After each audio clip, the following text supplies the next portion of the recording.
eh Pak Sawirman, Ya, dimulai dari mana ini berkebun cabai ini kok bisa begitu lebat, ya kan? Semuanya kelihatannya sempurna. Apa dimulai dari mana berkebun cabai ini? nah, baik. Assalamualaikum warahmatullahi wabarakatuh. Selamat siang, Bapak, rekan-rekan semua, Intani Sumbar, Intani Kabupaten Pariaman. Sesuai dengan pertanyaan tadi, dari mana kegiatan berkebun cabai ini diawali kan seperti itu.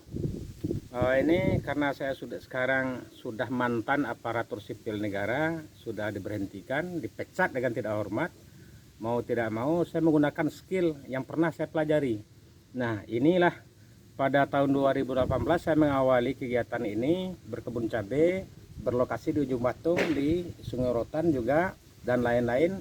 Nah, inilah hasilnya, sehingga saya harus belajar mengenai ilmu rekayasa tanah, unsur hara tanah yang dapat difungsikan secara maksimal oleh tanaman, di samping perawatan dan pengendalian penyakit. Alhamdulillah sejauh ini sudah banyak generasi saya yang mengikuti. Seperti ini contoh nih, kebun ini milik Yose Rizal yang saya bimbing, berada di Desa Kampung Kandang Sungai Rotan, di perumahan Tata Bakri. Jadi ini jumlah tanamannya sebanyak 400 lebih kurang. Kemudian di depan ini yang baru tanam ada 2.300 lebih kurang tanaman, dan akan membuka lahan baru lagi. Nah, inilah kira-kira hasil yang dapat kita lihat dari salah satu yang binaan saya yang berada di Desa Kampung Tengah Sungai Rotan. Nah, terkait dengan ini pula dapat kami sampaikan harapan dari para petani cabai khususnya di Kota Pariaman. Program seperti ini harapan kita semua dapat sentuhan dari pemerintah Kota Pariaman, agar kiranya kehidupan petani ini bukan lagi sebagai manusia yang termarginalkan, tapi petani inilah yang perlu kita manusiakan, perlu kita berdayakan demi masa depan mereka. Nah, ini harapan kita pada pemerintah Kota Pariaman. Demikian saja untuk sementara. Terima kasih. Sekarang udah memiliki berapa titik kebun cabai? Sekarang sudah kita yang sudah dikelola itu ada 4 titik, dan 3 titik lagi akan kita kelola, ada jadi menjadi 7 titik. Pertama di Ujung Batung itu seluas 1/4 hektar. Yang kedua di Tabiang Alai Sungai Rotan seluas 0,67 hektar. Di Lapai 1 hektar. Di sini yang di depan ada juga 1/4 hektar. Kemudian insya Allah di Sekapak juga kita akan mulai itu seluas 1,5 hektar. Dan di Sukucu direncanakan juga seluas 3 hektar.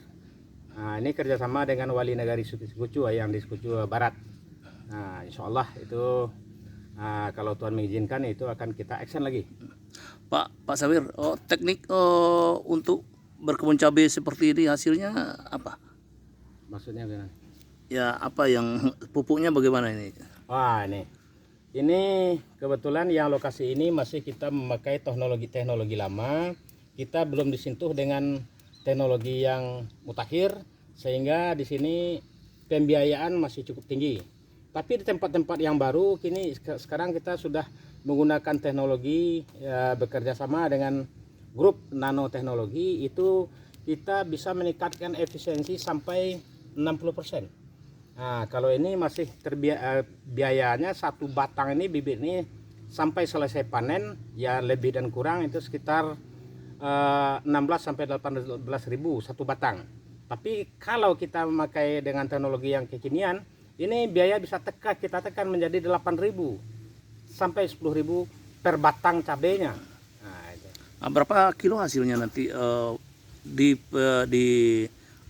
prediksi untuk satu batang cabai ini? Ya, Ini kan ada 400. Ya, pengalaman kita di beberapa titik yang telah kita lalui bertanam cabai ini, berkebun cabai ini, hasil rata-rata itu 1,3 kilo per batangnya.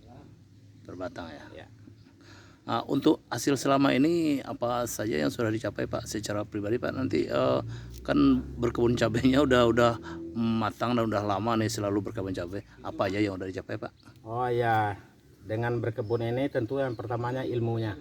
Alhamdulillah ilmunya cukup kita mengikuti, kita tidak bertahan pada ketidaktahuan, selalu kita mengharapkan transfer knowledge dari orang-orang yang punya ilmu. Itu satu. Yang kedua, ya alhamdulillah dengan cabai ini pula lah ada dua orang anak saya itu kuliah di Jakarta, masih undang ke Jakarta. Ya berkat kebun cabai ini sampai sekarang masih eksis. Insya Allah dalam tahun ini juga salah satunya sudah. Pak, ada nggak titipan harapan kepada petani di daerah kita ini, di Padang Preman dan Kota Preman, khususnya di Indonesia, apa kira-kira Pak sarannya? Harapan kita begitu. Pertama kita harus memperkaya ilmu kita lagi di dalam, khususnya di dalam bercocok tanam, apalagi cabai ini. Kita tahu daerah kita ini banyak menggunakan pupuk kimia, yang pada gilirannya nanti pupuk kimia itu akan menjadi residu. Ketika residu ini ada di dalam tanah yang akan kita tanami, pada kondisi pH menurun, tanah lembab, ini kalium itu akan terikat oleh Fe, pada suatu waktu akan menjadi racun bagi tanaman. Ini perlu sekali kita waspadai ini. Ini yang sangat penting sekali agar kita lebih produktif, lebih maksimal hasil yang kita harapkan. Pak Sawir, Ya, ini kan harga cabai di daerah kita ini kan fluktuatif Pak. ya. Yang paling pernah menikmati harga cabai tertinggi itu ada kapan Pak? Sesuai dengan pengalaman saya, kemarin ini saya punya kebun yang di Ujung Batung itu sebanyak 4.800 batangnya, itu alhamdulillah hasilnya 5,83 ton. Ini yang maksimal dan dapat harga yang lumayan juga, sampai 92.000 per kilonya saya menjual. Oh, duitnya berapa itu Pak? Lebih kurang 300 juta lebih lah. Kalau dikurang dengan harga, kira-kira bersih keuntungan di sana aja berapa gitu? Lebih kurang sekitar 250-an, 240-an ya. Alhamdulillah ya, lumayan besar ya. Oke Pak Syahirman, terima kasih waktunya. Ini dari Himtani, kita coba nanti supaya masyarakat bisa meniru karya dari Pak Sawir ini. Inilah contoh cabai-cabai yang beliau produksi. Oke, terima kasih.